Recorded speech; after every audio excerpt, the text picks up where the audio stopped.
Новиков Артем Эдуардовичти борбордук трибунага чакырам.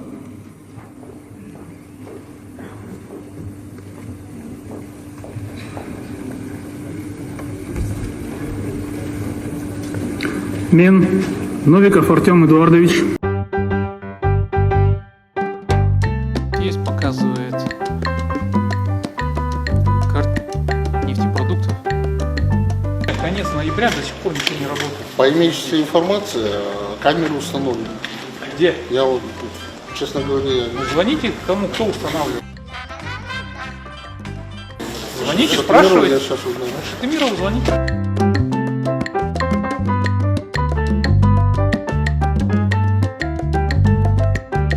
Бүгін барыңыз үшін жақсы күн. Барыңыздарды чын дилимден құттықтаймын.